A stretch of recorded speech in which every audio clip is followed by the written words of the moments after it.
Operation devil হান্টের বিষয়ে আরো জানাতে রংপুর থেকে যুক্ত হচ্ছেন সহকর্মী সরকার মাজহারুল মান্নান। মাজহার, এই অপারেশনের বিষয়ে আইন শৃঙ্খলা বাহিনী কি বলছে? অভিযান কখন নাগাদ ঠিক শুরু হতে পারে? আপনার কাছে কি কি তথ্য আছে আমাদের একটু বিস্তারিত জানাবেন।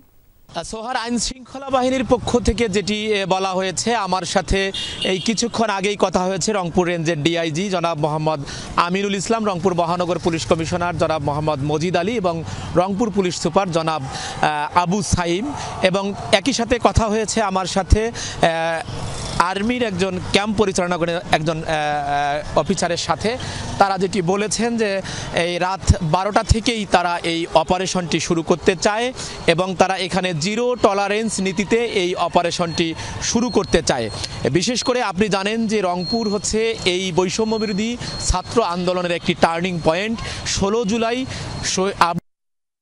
এর মাধ্যমেই কিন্তু সেই টার্নিং পয়েন্টটি আরো জোরালো রূপ পায় এবং যার কারণে কিন্তু 5ই আগস্ট সেটিকে ধরে এখানে কিন্তু অনেক হত্যা মামলা হয়েছে, হত্যা চেষ্টা মামলা হয়েছে এবং হামলা এবং নাশকতার মামলা হয়েছে। প্রত্যেকটি মামলা হয়েছে এবং হামলা এবং নাশকতার মামলা হয়েছে। প্রত্যেকটি মামলাকে তারা ধরে এই যে অপারেশন, যে এই ডেভিল হান্ট যেটি করা, সেটি তারা নিশ্চিত করতে চায়।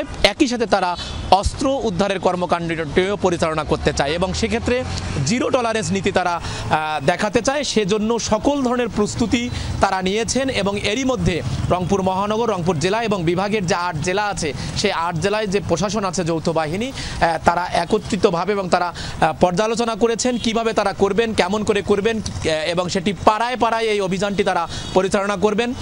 তবে আমাদের কাছে যেটি বলা হয়েছে যে কোথায় অভিযান কখন পরিচালনা করা হবে সেটি তারা একটু আমাদেরকে পরে বলবেন। অর্থাৎ যদি অ্যাচিভমেন্ট হয়, কোনো গ্রেপ্তার করা হয় এবং অস্ত্র উদ্ধার করা হয়, তাহলে সেই তথ্যটি তারা আমাদেরকে দিবেন এবং এক্ষেত্রে তারা কোনো ছাড় দিতে চান না, সে কথাটি তারা বলেছেন। সোহার, মান্নান, ধন্যবাদ আপনাকে।